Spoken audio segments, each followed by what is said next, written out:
Terceiro diálogo. O padre. Permiti-me-eis, senhor, que também vos dirija algumas perguntas? Com todo o prazer, reverendo. Mas antes de responder a elas, julgo conveniente dar-vos a conhecer o terreno em que devo colocar-me perante vós. Antes de tudo, cumpre-me declarar que não tenho a pretensão de vos converter às nossas ideias.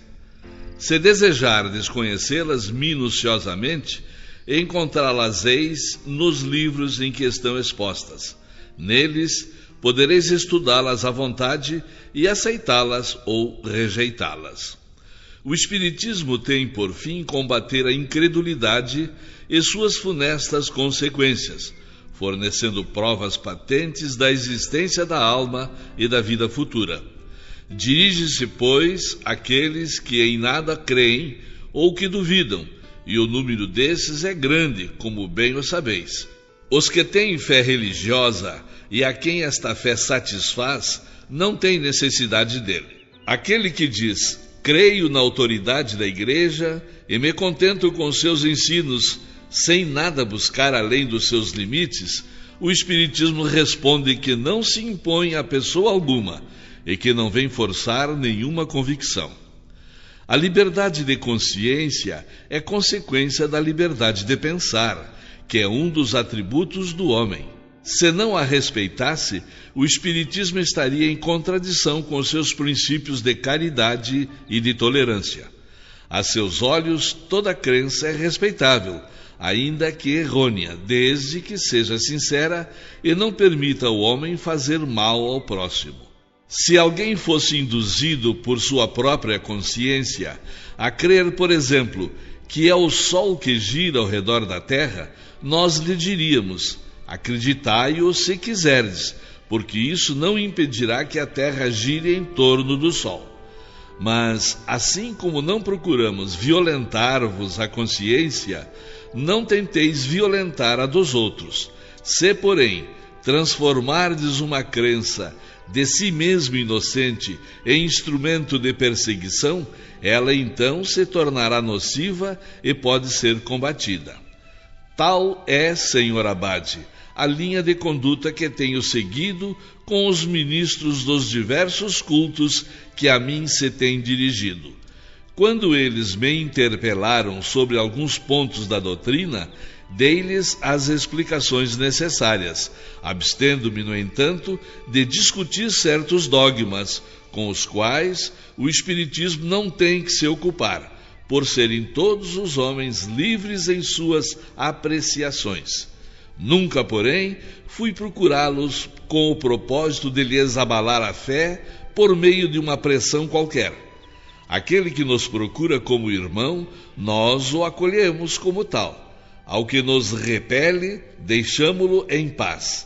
É o conselho que não me canso de dar aos espíritas, porque nunca aprovei a pretensão dos que se arrogam a missão de converter o clero.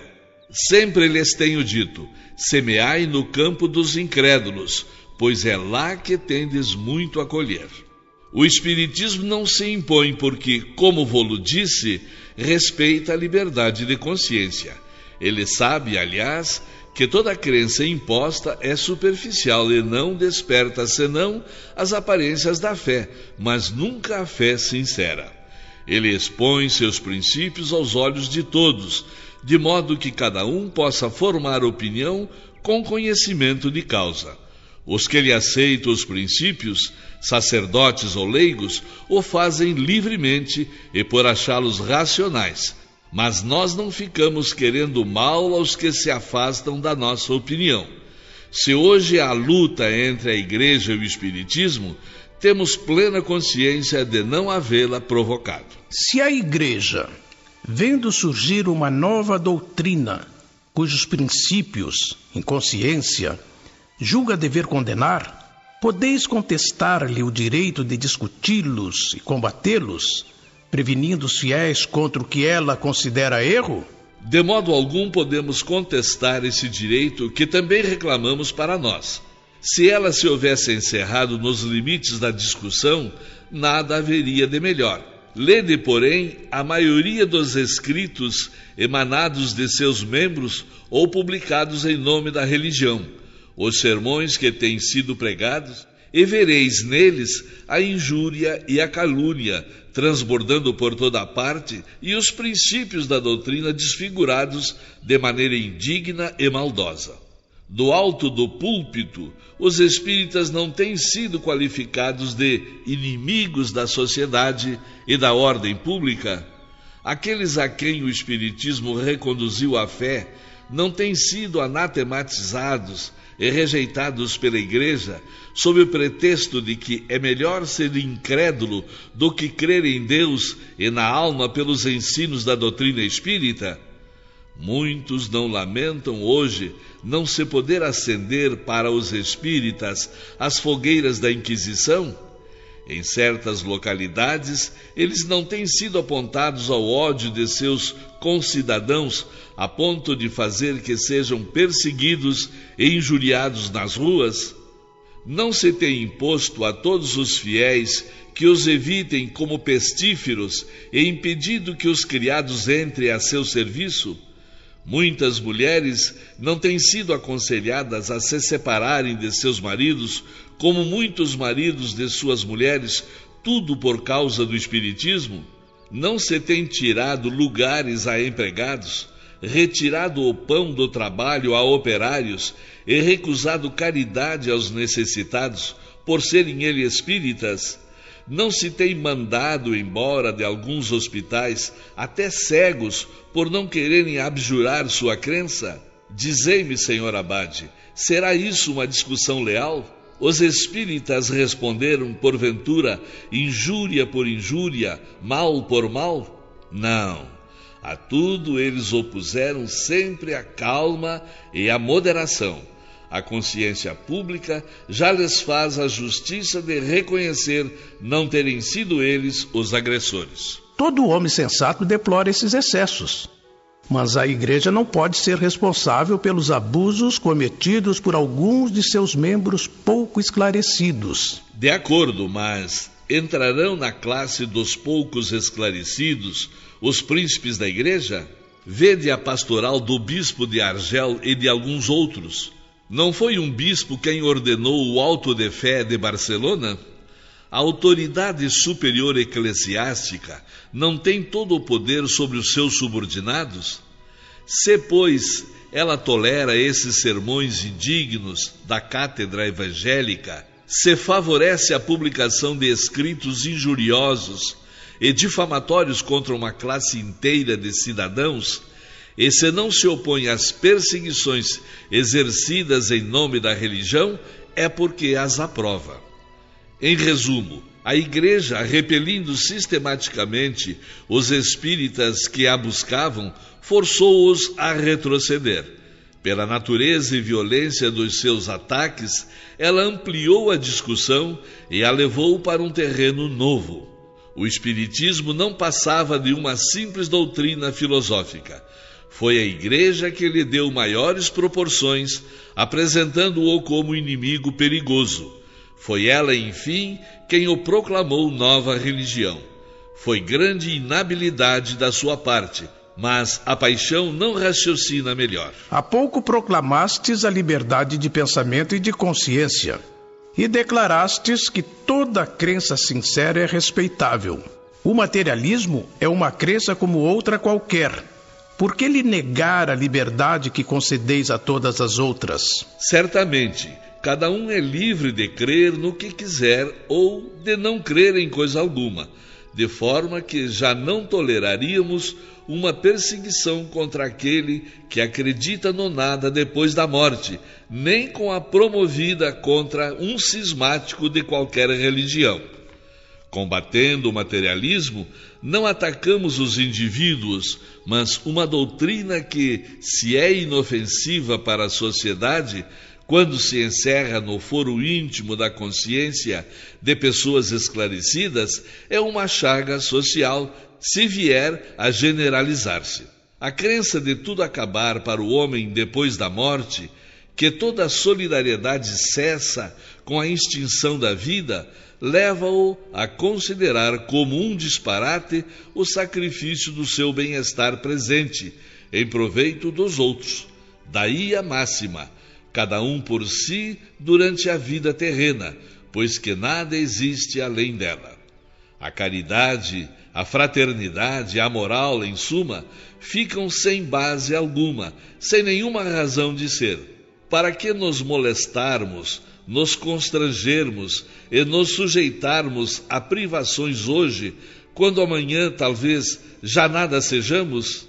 A negação do futuro, a simples dúvida sobre outra vida, são os maiores estimulantes do egoísmo, fonte da maioria dos males que afligem a humanidade. É preciso que se possua grande dose de virtude para não se seguir a corrente do vício e do crime, quando para isso não se tem outro freio além do da própria força de vontade. O respeito humano pode conter o homem do mundo, mas não contém aquele que não dá importância à opinião pública. Ao mostrar a perpetuidade das relações entre os homens, a crença na vida futura estabelece entre eles uma solidariedade que não se rompe no túmulo, apenas muda o curso das ideias. Se essa crença fosse um simples espantalho, não duraria senão um tempo. Como, porém, a sua realidade é fato comprovado pela experiência, é um dever propagá-la e combater a crença contrária, no interesse mesmo da ordem social. É o que faz o Espiritismo, e o faz com sucesso, porque fornece provas e, afinal, porque o homem prefere ter a certeza de viver e poder ser feliz num mundo melhor, para a compensação das misérias deste mundo, a ter de morrer para sempre. O pensamento de ser aniquilado, de ver perdidos para sempre os filhos e os entes que lhes são mais caros, satisfaz a bem limitado número, acreditai-me. É por isso que os ataques dirigidos contra o Espiritismo, em nome da incredulidade, obtiveram tão pouco sucesso e não lhe acarretaram o menor abalo. A religião ensina tudo isso. Até agora foi suficiente.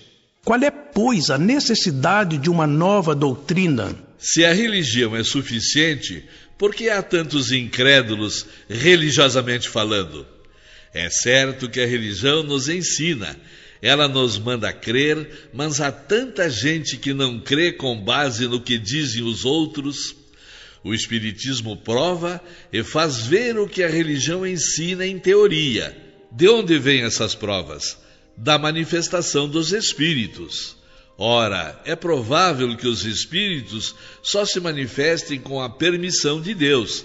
Se, pois, Deus, em sua misericórdia, envia aos homens esse socorro para os tirar da incredulidade, é uma impiedade repeli-lo. Entretanto, não podeis negar que o Espiritismo não está em todos os pontos de acordo com a religião. Ora, senhor Abade, todas as religiões dirão a mesma coisa. Os protestantes, os judeus, os muçulmanos, tanto quanto os católicos. Se o Espiritismo negasse a existência de Deus, da alma, da sua individualidade e imortalidade, das penas e recompensas futuras, do livre-arbítrio do homem, se ensinasse que cada um só deve viver para si e não pensar senão em si, não só seria contrário ao catolicismo, como a todas as religiões do mundo. Seria a negação de todas as leis morais, base das sociedades humanas. Entretanto, não é isso que eles ensinam. Os espíritos proclamam um Deus único, soberanamente justo e bom. Eles dizem que o homem é livre e responsável por seus atos, recompensado pelo bem ou pelo mal que houver feito. Colocam a caridade evangélica acima de todas as virtudes, bem como a sublime regra ensinada pelo Cristo: fazer aos outros o que gostaríamos que os outros nos fizessem. Nota do tradutor: benevolência para com todos, indulgência para a imperfeição dos outros, perdão das ofensas. O Livro dos Espíritos, parte 3, capítulo 11, questão 886. Não são estes os fundamentos da religião? Mas os Espíritos fazem mais. Iniciam-nos nos mistérios da vida futura, que para nós já não é uma abstração, mas uma realidade, visto que são justamente aqueles que conhecemos na Terra que nos vêm descrever a sua situação, dizer como e por que sofrem ou são felizes. Que haverá de antirreligioso em tudo isso?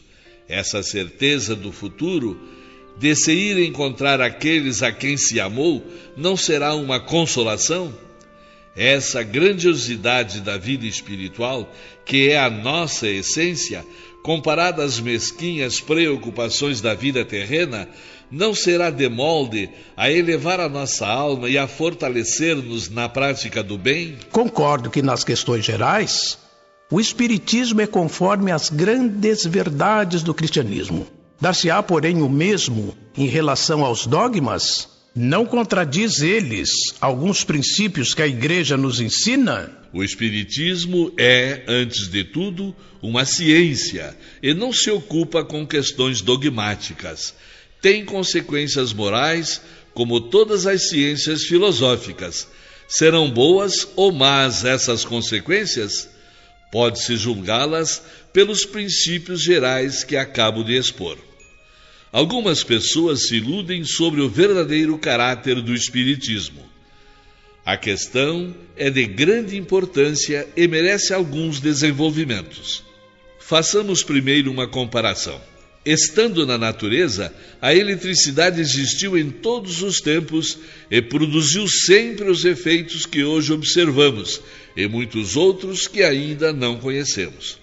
Por ignorarem a sua verdadeira causa, os homens explicavam esses efeitos de um modo mais ou menos extravagante. A descoberta da eletricidade e de suas propriedades veio lançar por terra uma porção de teorias absurdas, projetando luz sobre mais de um mistério da natureza. O que fizeram a eletricidade e as ciências físicas para certos fenômenos, o Espiritismo fez para outros de ordem diferente. O Espiritismo fundamenta-se na existência de um mundo invisível formado pelos seres incorpóreos que povoam o espaço e que não são mais que as almas daqueles que viveram na Terra ou em outros globos, nos quais deixaram seus envoltórios materiais. São os seres a que chamamos espíritos. Eles nos cercam e exercem constante influência sobre nós, embora não os percebamos. Além disso, desempenham um papel muito ativo no mundo moral e, até certo ponto, no mundo físico. O Espiritismo está, pois, na natureza. E podemos dizer que, numa certa ordem de ideias, ele é uma potência, tal como são, sob outro ponto de vista, a eletricidade e a gravitação. Os fenômenos cuja fonte é o mundo invisível serão produzidos em todos os tempos. É por isso que a história de todos os povos faz menção deles. Somente em sua ignorância, como se deu com a eletricidade, os homens os atribuíam a causas mais ou menos racionais, dando livre curso à sua imaginação. Mas bem observado, depois que se vulgarizou, o Espiritismo vem derramar luz sobre grande número de questões até hoje insolúveis ou mal compreendidas. Seu verdadeiro caráter é, pois, o de uma ciência e não de uma religião. Nota do tradutor. A primeira edição desta obra foi publicada em 1859. Quase 10 anos depois, Allan Kardec tornou mais claro o seu pensamento sobre o caráter religioso do Espiritismo.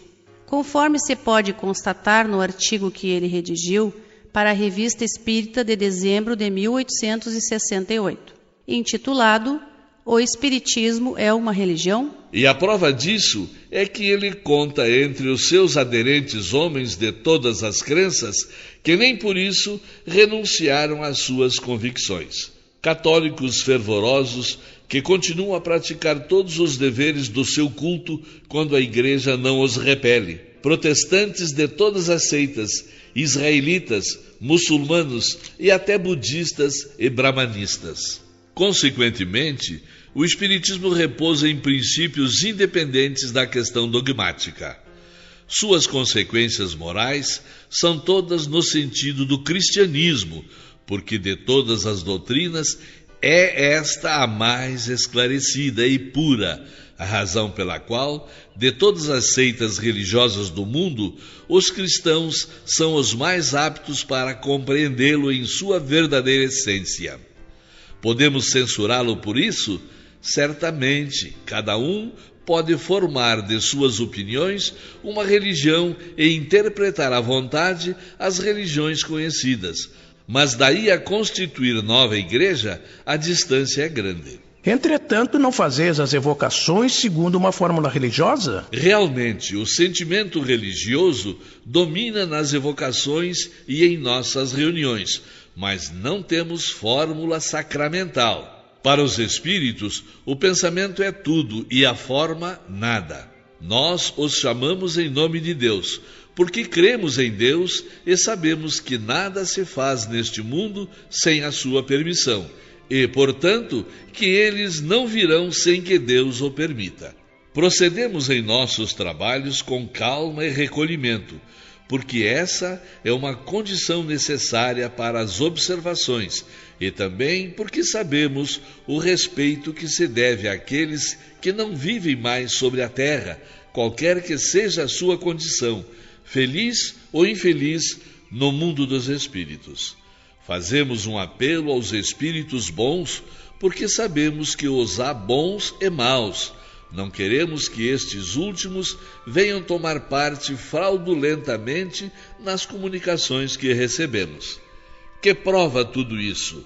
Que não somos ateus, o que não implica absolutamente que sejamos sectários de uma religião. Pois bem, que dizem os espíritos superiores a respeito da religião? Os bons nos devem aconselhar e guiar. Suponhamos que eu não tenha religião alguma e queira escolher uma. Se eu lhes pedir para me aconselharem se devo ser católico, protestante, anglicano, quáquer, judeu, muçulmano ou mórmon, qual será a resposta deles?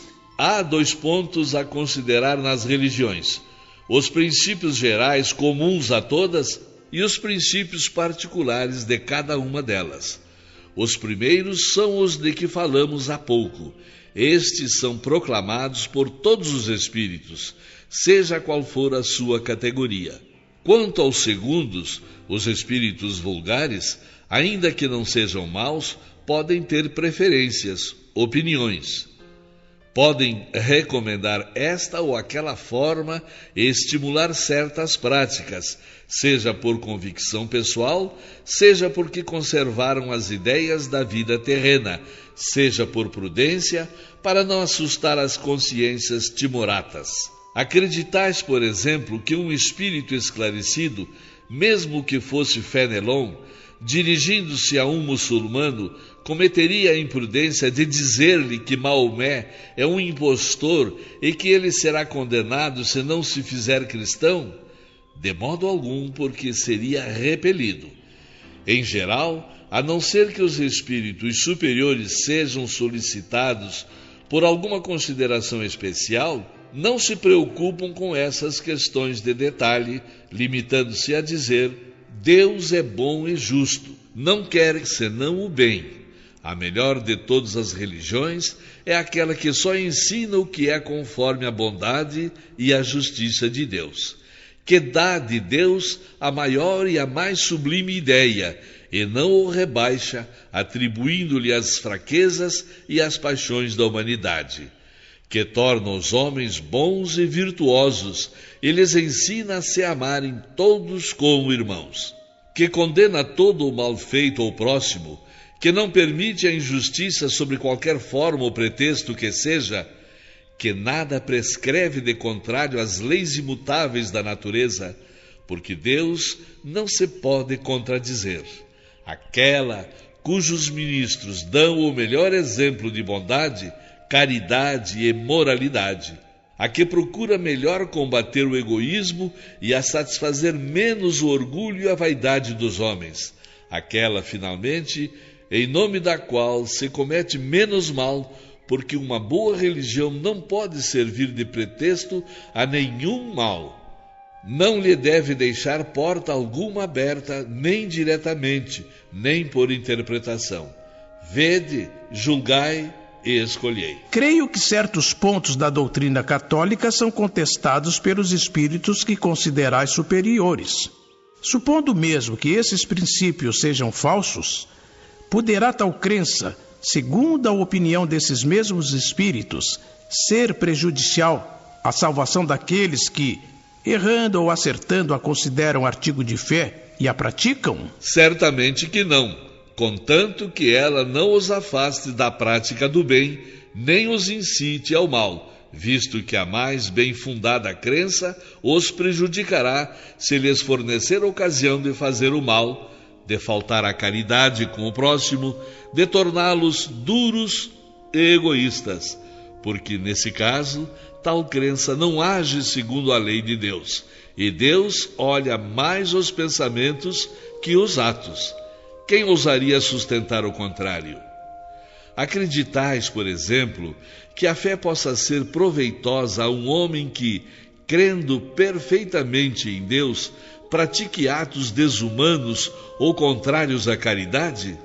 Não haverá sempre mais culpa naquele que tinha mais meio de esclarecer-se? Assim, o católico fervoroso que cumpre rigorosamente os deveres do seu culto não é censurado pelos espíritos? Não. Se isso é para ele uma questão de consciência e se o faz com sinceridade. Sim, 1000 vezes sim, se for hipócrita, se ele só tiver piedade aparente. Os espíritos superiores, os que têm por missão o progresso da humanidade, se insurgem contra todos os abusos que podem retardar esse progresso, qualquer que seja a natureza deles e sejam quais forem os indivíduos ou as classes da sociedade que deles se aproveitem. Ora, não se pode negar que a religião nem sempre esteve isenta de abusos. Se entre os seus ministros há muitos que desempenham sua missão com devotamento inteiramente cristão, que a fazem grande, bela e respeitável, também é certo que nem todos assim compreenderam a santidade do seu ministério. Os espíritos combatem o mal onde quer que ele se ache, mas assinalar os abusos da religião será atacá-la. Ela não tem inimigos piores que aqueles que defendem esses abusos, porque são esses abusos que fazem brotar o pensamento de ela poder ser substituída por outra melhor.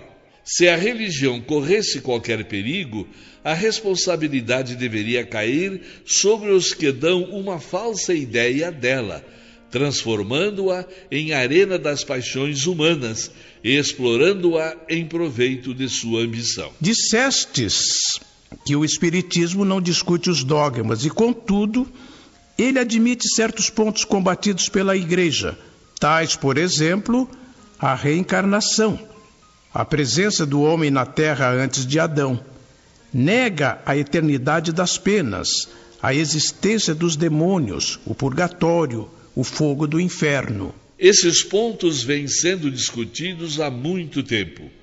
Não foi o Espiritismo que os pôs em evidência. São pontos sobre alguns dos quais existe controvérsia, mesmo entre os teólogos, e que só o futuro julgará. Um grande princípio domina a todos, a prática do bem, que é a lei superior, a condição sine qua non do nosso futuro, como nolo prova o estado dos espíritos que conosco se comunicam. Enquanto a luz não se faz para vós sobre essas questões, acreditai, se o quiserdes, nas chamas e torturas materiais, se julgais que isso vos impede de praticar o mal. Essa crença, porém, não as tornará mais reais se elas não existirem. Acreditais que temos apenas uma existência corpórea, mas isso não impede de renascerdes aqui ou em outra parte, se assim tiver de ser, mesmo contra a vossa vontade. Credes que o mundo todo foi criado em 6 vezes 24 horas, a despeito das provas em contrário que a Terra nos apresenta, escritas em suas camadas geológicas. Estais convencido de que Josué fez o sol parar, e contudo é a Terra que gira. Afirmais que o homem está na Terra há apenas 6.000 anos, embora os fatos vos contradigam.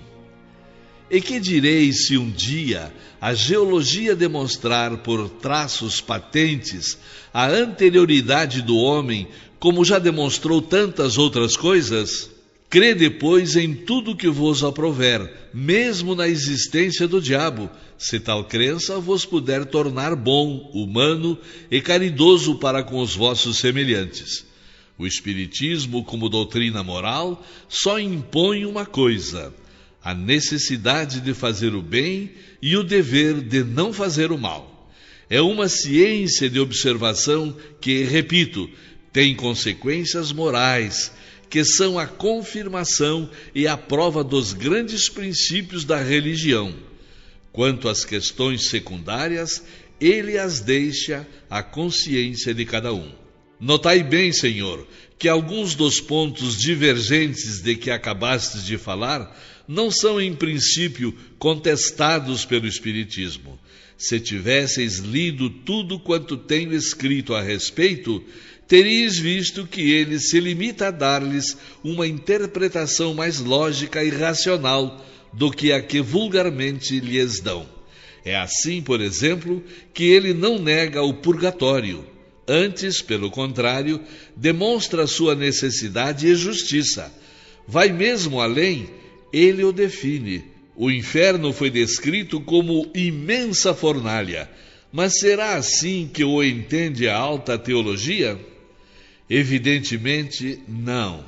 Ela diz muito bem que isto é uma simples figura, que o fogo que ali se consome é um fogo moral, símbolo das maiores dores. Quanto à eternidade das penas, se fosse possível fazer-se uma eleição para se conhecer a opinião íntima de todos os homens que raciocinam e estão aptos a compreendê-la, mesmo entre os mais religiosos, se veria para que lado penderia a maioria, porque a ideia de uma eternidade de suplícios é a negação da infinita misericórdia de Deus. Eis, aliás, o que diz a doutrina espírita a tal respeito. A duração do castigo é subordinada ao melhoramento do espírito culpado. Nenhuma condenação por tempo determinado é pronunciada contra ele. O que Deus exige para pôr um termo aos sofrimentos é o arrependimento, a expiação e a reparação. Em suma, um melhoramento sério, efetivo e um retorno sincero ao bem. O espírito é assim o árbitro de sua própria sorte. Pode prolongar seus sofrimentos conforme sua pertinácia no mal ou minorá-los e abreviá-los segundo os esforços que empregue para fazer o bem. Sendo a duração da pena subordinada ao arrependimento, o espírito culpado que não se arrependesse e nunca melhorasse, sofreria sempre, e para ele então a pena seria eterna. A eternidade das penas deve, pois, ser entendida no sentido relativo e não no absoluto. Uma condição inerente à inferioridade do espírito é não ver o termo da sua situação e crer que há de sofrer sempre, o que é para ele um castigo. Desde, porém, que sua alma se abra ao arrependimento, Deus lhe faz entrever um raio de esperança. Evidentemente, esta doutrina é mais conforme à justiça de Deus, que pune enquanto o culpado persiste no mal e concede-lhe graça desde que ele volte ao bom caminho. Quem imaginou essa teoria? Fomos nós? Não. Foram os espíritos que a ensinam e provam pelos exemplos que diariamente nos fornecem. Os espíritos não negam as penas futuras, pois são eles mesmos que nos vêm descrever seus próprios sofrimentos. E esse quadro nos toca mais do que o das chamas perpétuas, porque tudo nele é perfeitamente lógico. Compreende-se que isto é possível, que assim deve ser, que essa situação é uma consequência muito natural das coisas. O filósofo pode aceitá-lo, porque nele nada repugna à razão. Eis porque as crenças espíritas têm conduzido tanta gente ao bem, mesmo entre os materialistas, aos quais o temor do inferno, tal como nos é descrito, não os abalou absolutamente. Admitindo esse raciocínio, não julgais que o vulgo precisa de imagens mais impressionantes do que a de uma filosofia que ele não pode compreender? Isto é um erro que tem lançado mais de um homem ao materialismo, ou pelo menos afastado alguns homens da religião. Chega o momento em que essas imagens não impressionam mais. E então, aqueles que não aprofundam as coisas, não aceitando uma parte, rejeitam o todo, porque, dizem eles, se me ensinaram como verdade incontestável um ponto que é falso, se me deram uma imagem, uma figura, pela realidade, quem me garante que o resto seja verdadeiro? Se ao contrário, a razão, crescendo, nada tem a repelir, a fé se fortifica. A religião ganhará sempre em seguir o progresso das ideias. Se alguma vez ela corre perigo, é quando os homens querem avançar e ela fica na retaguarda. Repete os mesmos erros do passado quem espera conduzir os homens de hoje pelo medo do demônio e das torturas eternas. A igreja, com efeito, reconhece hoje que o inferno material é uma figura, o que não exclui a existência dos demônios. Sem eles, como explicar a influência do mal que não pode vir de Deus? Nota do tradutor. Não se deve levar esta afirmação muito ao pé da letra. Em recentes declarações, 2008, o Papa Bento XVI defendeu com bastante clareza a existência de um inferno e de um fogo materiais, que queima os condenados sem os consumir, ressuscitando, quando a este ponto, antigos conceitos da teologia medieval. Nos mesmos termos se pronunciou um graduado ministro da Igreja Anglicana, e é assim também que ensinam as chamadas igrejas evangélicas ou neopentecostais. O Espiritismo não admite os demônios no sentido vulgar da palavra, mas admite os espíritos maus, que não valem mais do que aqueles e que fazem igualmente o mal, suscitando maus pensamentos. Somente diz que eles não são seres à parte, criados para o mal e perpetuamente votados ao mal, espécie de párias da criação e algozes do gênero humano. São seres atrasados, ainda imperfeitos, mas aos quais Deus reservará o futuro. Nisso, o Espiritismo está de pleno acordo com a Igreja Católica grega, que admite a conversão de Satã, alusão ao melhoramento dos espíritos maus. Notai também que a palavra demônio não implica a ideia de espírito mau que lhe é dada pela acepção moderna, visto que a palavra daimon grega significa gênio, inteligência. Seja como for, hoje ela exprime um espírito mau. Ora, admitir a comunicação dos espíritos maus é reconhecer, em princípio, a realidade das manifestações. A questão está em saber se são eles os únicos que se comunicam, como afirma a Igreja, para justificar a proibição feita por ela de se comunicar com os espíritos. Aqui invocamos o raciocínio e os fatos.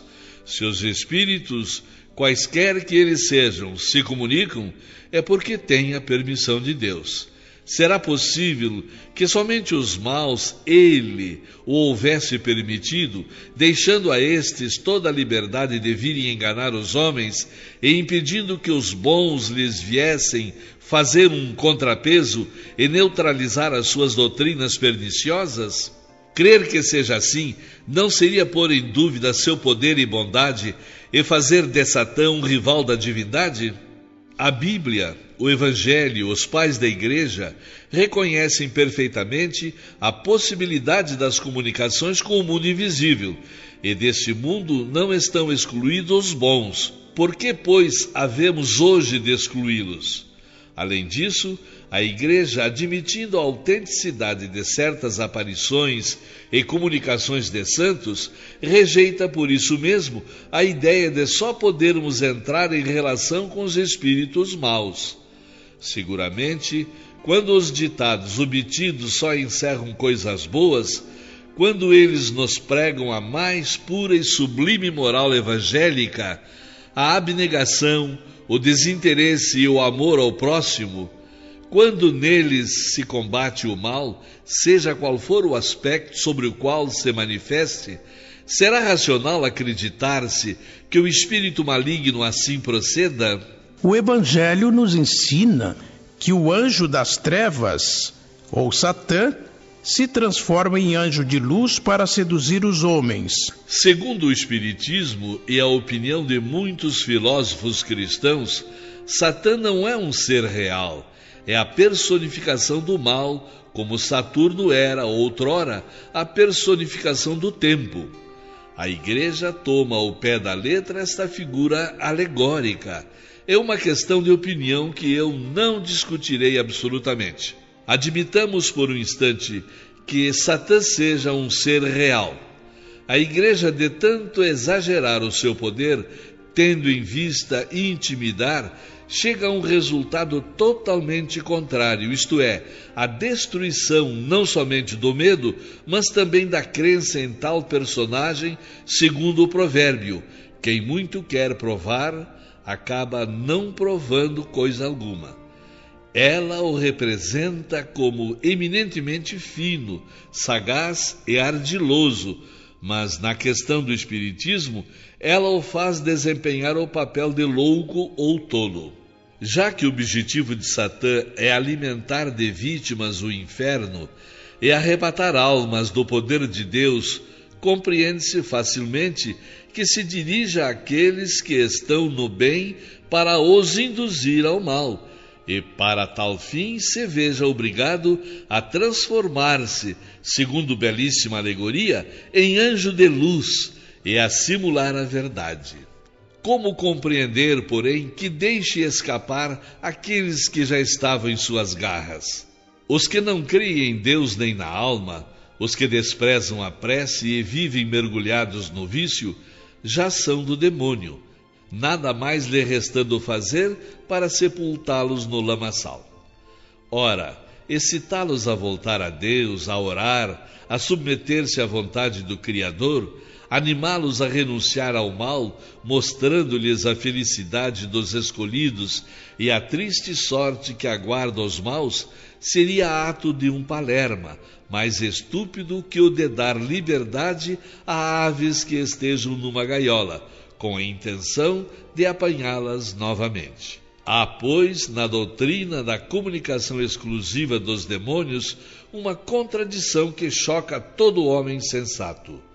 Nunca se convencerá alguém que os espíritos que conduzem a Deus aqueles que o negavam, os que encaminham ao bem os seres que praticavam o mal, os que consolam os aflitos e dão força e coragem aos fracos, os que, pela sublimidade de seus ensinos, elevam a alma acima da vida material, sejam cúmplices de Satã e que, por esse motivo, se deva interditar qualquer relação com o mundo invisível. Se a Igreja proíbe as comunicações com os espíritos dos mortos, é porque elas são contrárias à religião, como estão formalmente condenadas pelo Evangelho e por Moisés.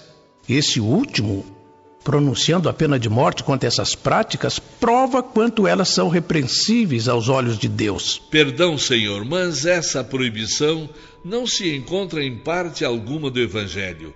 Ela se acha somente na lei mosaica. Trata-se, pois, de saber se a Igreja coloca a lei mosaica acima da evangélica, isto é, se ela é mais judia que cristã. Devemos mesmo notar que, de todas as religiões, a que faz menos oposição ao Espiritismo é a judaica, contra cujas evocações ela não invocou a lei de Moisés, em que se apoiam as seitas cristãs. Se as prescrições bíblicas são o código da fé cristã, por que proíbem a leitura da Bíblia? Que diriam se proibisse a um cidadão o estudo do código das leis do seu país? A proibição feita por Moisés tinha então a sua razão de ser, porque o legislador hebreu queria que o seu povo rompesse com todos os hábitos trazidos do Egito, e entre eles, aquele de que tratamos era objeto de abuso. Não se evocava os mortos pelo respeito e afeição que se votava a eles, nem com sentimento de piedade, mas sim como meio de adivinhar como objeto de tráfico vergonhoso, explorado pelos charlatães e pela superstição. Moisés teve, pois, razão de proibi-lo. Se ele pronunciou contra esse abuso uma penalidade severa, é que precisava de meios rigorosos para governar esse povo indisciplinado. Por isso, a sua legislação era pródiga na aplicação da pena de morte. É, pois, um erro apoiar-se na severidade do castigo para provar-se o grau de culpabilidade da evocação dos mortos. Se a interdição da evocação aos mortos vem do próprio Deus, como pretende a Igreja, deve também ser Deus que instituiu a pena de morte contra os delinquentes. Esta pena passa a ter uma origem tão sagrada quanto a interdição. Neste caso, porque não a conservam também? Todas as leis de Moisés são promulgadas em nome e por ordem de Deus. Se creem que Deus seja o autor delas, por que não as observam mais? Se a lei de Moisés é para a Igreja um artigo de fé sobre um ponto, por que não o é sobre os demais? Por que recorrem a ela naquilo que lhes convém e a rejeitam quando não lhes interessa? Por que não lhes seguem todas as prescrições, entre outras a da circuncisão, que Jesus sofreu e não aboliu? Havia na lei mosaica duas partes. Primeiro, a lei de Deus, resumida nas tábuas do Sinai. Esta lei foi conservada porque é divina, e o Cristo não fez mais que desenvolvê-la. Segunda, a lei civil ou disciplinar, apropriada aos costumes do tempo e que o Cristo aboliu. Hoje, as circunstâncias já não são as mesmas, de modo que a proibição de Moisés perdeu a sua razão de ser. Além disso, se a Igreja proíbe a evocação dos espíritos, acaso poderá impedir que eles venham sem ser chamados? Não estamos vendo diariamente manifestações de todos os gêneros entre pessoas que nunca se ocuparam com o espiritismo e antes mesmo que se cogitasse da sua divulgação? Outra contradição. Se Moisés proibiu evocar os espíritos dos mortos, é porque eles podiam vir. Do contrário, essa interdição seria inútil. Se podiam vir naquele tempo, por que não o poderiam hoje? E se são espíritos de mortos, não são exclusivamente demônios. Antes de tudo, devemos ser lógicos. A Igreja não nega que os espíritos bons possam comunicar-se, pois reconhece que os santos também se têm manifestado. Mas não pode considerar bons aqueles que vêm contradizer seus princípios imutáveis. Os espíritos ensinam, é verdade, que apenas em recompensas futuras, porém de modo diverso do que ela ensina. Só ela pode julgar o que eles pregam e, portanto, distinguir os bons dos maus. Eis a grande questão. Galileu foi acusado de heresia e de ser inspirado pelo demônio, porque vinha revelar uma lei da natureza, provando o erro de uma crença julgada inatacável. Foi condenado e excomungado. Se os espíritos tivessem, sobre todos os pontos, concordado com o ensino exclusivo da Igreja, se eles não proclamassem a liberdade de consciência e não condenassem certos abusos, teriam sido todos bem-vindos e não os qualificariam de demônios. Tal é também a razão pela qual todas as religiões, os muçulmanos como os católicos, por se julgarem na posse exclusiva da verdade absoluta, olham como obra do demônio toda doutrina que, do seu ponto de vista, não seja inteiramente ortodoxa. Ora, os espíritos não vêm derrubar a religião, mas, como Galileu, revelar-nos novas leis da natureza. Se alguns pontos de fé sofrem com isso, é porque, como na velha crença de girar o sol ao redor da terra, estão em contradição com essas leis. A questão está em saber se um artigo de fé pode anular uma lei natural, que é obra de Deus. E se uma vez reconhecida essa lei, não será mais racional interpretar o dogma sem ferir a lei, em vez de atribuí-la ao demônio. Deixemos a questão dos demônios. Bem sei que ela é diversamente interpretada pelos teólogos. O sistema da reencarnação, contudo, parece-me mais difícil de conciliar com os dogmas, pois apenas ressuscita a metempsicose de Pitágoras. Não é este o momento próprio de discutir uma questão que demandaria longos desenvolvimentos. Vós a encontrareis em O Livro dos Espíritos. Questões 166 e seguintes, 222 e seguintes, e 1010. E em O Evangelho segundo o Espiritismo, capítulos 4 e 5. Apenas acrescentarei algumas palavras. A metempsicose dos antigos consistia na transmigração da alma do homem nos animais, o que implica uma degradação. Aliás, convém lembrar que essa doutrina não era o que vulgarmente se crê. A transmigração pelos corpos dos animais não era considerada como condição inerente à natureza da alma humana, mas como castigo temporário.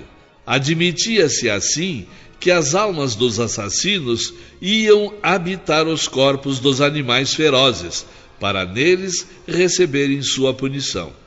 As dos sensuais passavam pelos corpos dos porcos e javalis. A dos inconstantes e estouvados migravam para os corpos das aves. As dos preguiçosos e ignorantes para os corpos dos animais aquáticos. Depois de alguns milhares de anos, mais ou menos, conforme a culpabilidade, a alma, saindo dessa espécie de prisão, voltava à humanidade. A encarnação animal não era, pois, uma condição absoluta. Como se vê, ela se aliava à reencarnação humana, e a prova disso é que a punição dos homens tímidos consistia em passar a corpos de mulheres, expostas ao desprezo e às injúrias. Veja-se a obra Pluralidade das Existências da Alma, de Pesani. Era mais uma espécie de espantalho para os simples do que um artigo de fé para os filósofos. Assim como dizemos às crianças, não vos torneis más, senão o lobo vos comerá. Os antigos diziam aos criminosos, sereis transformados em lobos. E hoje se diz, o diabo vos agarrará e levará para o inferno. Segundo o Espiritismo, a pluralidade das existências difere essencialmente da metempsicose, por não admitir a encarnação da alma humana nos corpos de animais, mesmo como punição. Os espíritos ensinam que a alma não retrograda, mas progride sempre. Suas diferentes existências corpóreas se cumprem na humanidade, sendo cada uma um passo que a alma dá na senda do progresso intelectual e moral, o que é bem diferente da metempsicose. Não podendo adquirir um desenvolvimento completo em uma só existência, muitas vezes abreviada por causas acidentais, Deus lhe permite continuar em nova encarnação a tarefa que ela não pôde acabar em outra, ou recomeçar o que fez errado. A expiação na vida corpórea consiste nas tribulações que nela sofremos. Quanto à questão de saber se a pluralidade das existências da alma é ou não contrária a certos dogmas da Igreja, limito-me a dizer o seguinte: ou a reencarnação existe ou não. Se existe, é que está nas leis da natureza. Para provar que ela não existe, seria necessário demonstrar que ela é contrária, não aos dogmas, mas a essas leis, e que há outra mais clara e logicamente melhor que ela, explicando as questões que só ela pode resolver. Além disso, é fácil demonstrar que certos dogmas encontram na reencarnação uma sanção racional, hoje aceitos por aqueles que outrora os repeliam, por falta de compreensão. Não se trata, pois, de destruir, mas de interpretar. É o que se dará mais tarde pela força das coisas. Aqueles que não quiserem aceitar a interpretação ficam inteiramente livres, como ainda hoje o são, de crer que é o Sol que gira ao redor da Terra. A ideia da pluralidade das existências se vulgariza com espantosa rapidez em razão de sua extrema lógica e conformidade com a justiça de Deus. Que fará a Igreja quando a reencarnação for reconhecida como verdade natural e aceita por todos? Em resumo, a reencarnação não é um sistema concebido para satisfazer as necessidades de uma causa nem de uma opinião pessoal. É ou não é um fato. Se está provado que certos efeitos existentes são materialmente impossíveis sem a reencarnação, é preciso admitirmos que eles decorrem da reencarnação. Logo, se essa lei está na natureza, não pode ser anulada por uma opinião contrária. Segundo os espíritos, quem não crê neles, nem nas suas manifestações, será menos favorecido na vida futura? Se essa crença fosse indispensável à salvação dos homens, que seria daqueles que, desde o começo do mundo, não tiveram a chance de possuí-la, bem como daqueles que durante muito tempo morrerão sem tê-la? Poderá Deus fechar-lhes as portas do futuro? Não. Os espíritos que nos instruem são muito mais lógicos. Eles nos dizem: Deus é soberanamente justo e bom e não subordina a sorte futura do homem a condições alheias à sua vontade. Eles não nos dizem que fora do espiritismo não possa haver salvação, mas sim, como o Cristo, que fora da caridade não há salvação. Permiti, então, dizer-vos que desde que os espíritos só ensinam os princípios de moral encontrados no Evangelho, não vejo qual possa ser a utilidade do espiritismo, uma vez que, antes dele e sem ser por ele, podíamos e podemos alcançar a salvação. Outro tanto não sucederia se os espíritos viessem ensinar algumas grandes verdades novas, alguns desses princípios que mudam a face do mundo, como fez o Cristo. Ao menos o Cristo era só, sua doutrina era única, ao passo que os espíritos se contam por milhares e se contradizem, uns dizendo que é branco o que outros afirmam ser negro, dando origem, assim, desde o começo, a muitas seitas. Não seria melhor deixarmos os espíritos em paz e nos contentarmos com o que já temos? Laborais em erro, Senhor, em não sair do vosso ponto de vista e em considerar sempre a Igreja como o único critério dos conhecimentos humanos. Se o Cristo disse a verdade, o Espiritismo não podia dizer outra coisa, e em vez de apedrejá-lo por isso, deve-se acolhê-lo como poderoso auxiliar, que vem confirmar, por todas as vozes de além-túmulo, as verdades fundamentais da religião, combatidas pela incredulidade. Que o materialismo o combata compreende-se facilmente, mas que a Igreja se associa ao materialismo para combatê-lo é o que não se pode conceber. Ela também se contradiz quando qualifica de demoníaco um ensino que se apoia na autoridade de Jesus e, ao mesmo tempo, proclama a missão divina do fundador do cristianismo. O Cristo teria dito tudo, revelado tudo? Não, porque ele próprio disse: muitas coisas eu teria ainda a dizer-vos, mas não podeis compreendê-las. É por isso que vos falo em parábolas. Hoje, que o homem está maduro para compreender, o Espiritismo vem completar e explicar o que o Cristo não fez, senão tocar, ou só disse sob a forma alegórica. Direi, sem dúvida, que competia à Igreja dar essa explicação. Mas qual delas? A romana, a grega ou a protestante? Como não estão de acordo, cada uma delas explicaria a seu modo e reivindicaria o privilégio de dar essa explicação. Qual delas conseguiria reunir todos os dissidentes? Deus, que é sábio, prevendo que os homens iriam contaminá-la com suas paixões e prejuízos, não quis confiar-lhes o cuidado desta nova revelação. Entregou-a aos espíritos, seus mensageiros, que a proclamam por todos os pontos do globo, fora dos limites particulares de qualquer culto, a fim de que ela possa aplicar-se a todos e nenhum a transforme em objeto de exploração. Por outro lado, os diversos cultos cristãos não se terão em coisa alguma afastado do caminho traçado pelo Cristo. Seus preceitos de moral serão escrupulosamente observados. Não lhe desnaturaram as palavras a fim de servirem de apoio à ambição e às paixões humanas, quando elas são a sua própria condenação? Ora, o Espiritismo, pela voz dos Espíritos enviados por Deus, vem chamar à estrita observância de seus preceitos aqueles que delas se afastam.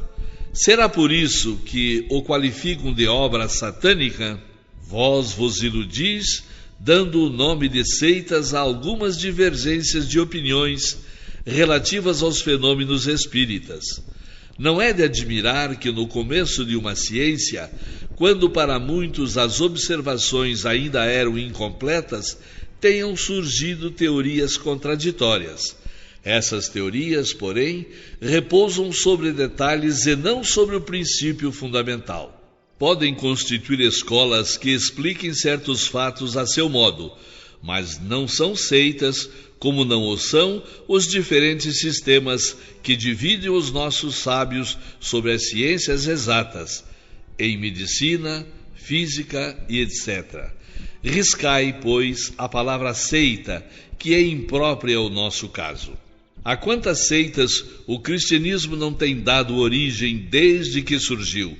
Porque a palavra do Cristo não teve bastante poder para impor silêncio a todas as controvérsias, porque é suscetível de interpretações que ainda hoje dividem os cristãos em diferentes igrejas, pretendendo todas elas possuir exclusivamente a verdade necessária à salvação, detestando-se intimamente e se anatematizando em nome do seu divino mestre, que não pregou senão o amor e a caridade, devido à fraqueza dos homens, direi vós. Seja, como então quereis que o Espiritismo triunfe subitamente dessa fraqueza e transforme a humanidade como por encanto? Passemos à questão da utilidade. Dizeis que o Espiritismo não nos ensina nada de novo. É um erro. Ele ensina, ao contrário, bastante àqueles que não se detêm na superfície. Ainda que ele não fizesse mais que substituir a máxima: fora da caridade não há salvação, que congrega os homens àquela. Fora da igreja não há salvação, que os divide, e já teria marcado uma nova era à humanidade. Dissestes que se podia passar sem o Espiritismo. Concordo, como também se podia passar sem uma porção de descobertas científicas. Os homens certamente viviam bem, antes da descoberta de todos os novos planetas, antes que se tivesse calculado os eclipses, antes que se conhecesse o mundo microscópico e sem outras coisas. O camponês, para viver e fazer germinar o trigo, não precisa saber o que é um cometa. E, contudo, ninguém nega que todas essas coisas alargam o círculo das ideias e nos fazem compreender melhor as leis da natureza. Ora, o mundo dos espíritos é uma dessas leis que o Espiritismo nos faz conhecer. Ele nos ensina a influência que esse mundo exerce sobre o corpóreo. Mesmo supondo que a isso se limitasse a sua utilidade, já não seria muito a revelação de tal potência? Vejamos agora a sua influência moral. Admitamos que ele nada ensine sob esse ponto de vista. Qual o maior inimigo da religião? O materialismo, porque o materialismo não crê em coisa alguma. Ora, o Espiritismo é a negação do materialismo, que já não tem razão de ser.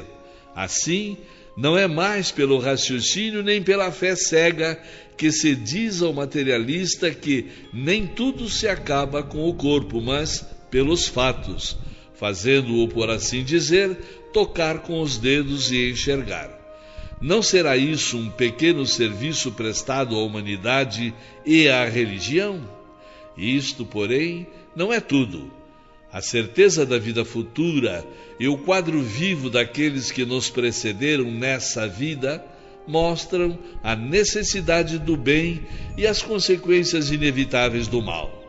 Eis porque, sem ser uma religião, o Espiritismo se prende essencialmente às ideias religiosas, desenvolve-as naqueles que não as possuem e fortifica-as nos que vacilam. A religião encontra, pois, um apoio nele, não para as pessoas de visão estreita, que veem a vida futura integralmente na doutrina do fogo eterno, mais na letra que no espírito, e sim para aqueles que a veem segundo a grandeza e a majestade de Deus. Em síntese, o Espiritismo engrandece e eleva as ideias, combate os abusos gerados pelo egoísmo, a cupidez, a ambição. Quem, porém, terá a coragem de defendê-los e se declararem seus campeões?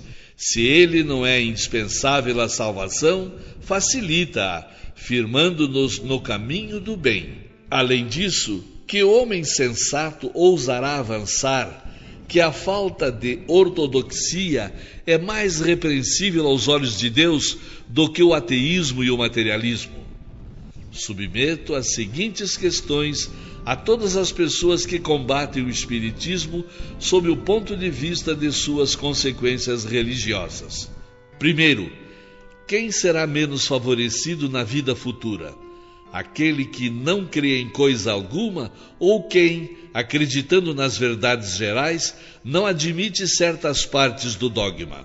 Segundo, o protestante e o cismático serão confundidos na mesma reprovação que o ateu e o materialista? Terceiro, aquele que, no rigor da palavra, não é ortodoxo, mas faz todo o bem que pode, que é bom e indulgente para com o próximo, leal em suas relações sociais, terá menos garantia de salvação do que aquele que crê em tudo, mas que é duro, egoísta e falta com a caridade? O que vale mais aos olhos de Deus? A prática das virtudes cristãs sem a dos deveres da ortodoxia ou a desses últimos sem a da moral? Respondi, senhor Abade, às questões e objeções que me dirigistes, mas, como vou-lo disse no começo, sem intenção alguma preconcebida de vos conduzir às nossas ideias e de mudar as vossas convicções, limitando-me a fazer-vos encarar o Espiritismo sobre o seu verdadeiro aspecto. Se não tivesseis vindo, eu não vos teria ido procurar, o que não quer dizer que desprezássemos a vossa adesão aos nossos princípios, caso ela se verificasse. Longe disso, julgamo-nos sempre felizes pelas aquisições que fazemos, as quais têm para nós tanto maior valor quanto mais livres e voluntárias são. Não só não temos o direito de exercer constrangimento sobre quem quer que seja, como também sentiríamos escrúpulo em ir perturbar a consciência dos que, tendo crenças que os satisfazem, não venham espontaneamente ao nosso encontro. Dissemos que o melhor meio de se esclarecerem sobre o Espiritismo é estudarem previamente a teoria. Os fatos virão depois naturalmente e serão compreendidos facilmente, qualquer que seja a ordem em que as circunstâncias os façam vir. As nossas publicações são feitas no intuito de favorecer esse estudo. A primeira leitura a fazer-se é deste resumo que apresenta o conjunto e os pontos mais salientes da ciência. Com isso, já se pode fazer uma ideia do Espiritismo e ficar-se convencido de que, no fundo, existe algo de sério. Nesta rápida exposição, nós nos empenhamos em indicar os pontos sobre os quais o observador deve fixar particularmente a atenção. A ignorância dos princípios fundamentais é a causa das falsas apreciações da maioria daqueles que querem julgar o que não compreendem ou que se baseiam em ideias preconcebidas. Se da leitura deste primeiro resumo surgir o desejo de saber mais sobre o assunto, deve-se ler o Livro dos Espíritos, onde os princípios da doutrina estão completamente desenvolvidos. Depois, o Livro dos Médiuns, para a parte experimental, destinado a servir de guia para os que desejarem operar por si mesmo, bem como aos que quiserem compreender melhor os fenômenos. Vêm depois as diversas obras onde são desenvolvidas as aplicações e as consequências da doutrina, tais como o Evangelho segundo o Espiritismo, o Céu e o Inferno, etc. A Revista Espírita é, de certo modo, um curso de aplicações, em virtude dos numerosos exemplos e desenvolvimentos que ela encerra, tanto sobre a parte prática como sobre a parte experimental. As pessoas sérias que já fizeram um estudo prévio da doutrina, teremos prazer em dar verbalmente as explicações que se tornarem necessárias sobre os pontos que, porventura, não tiverem compreendido suficientemente.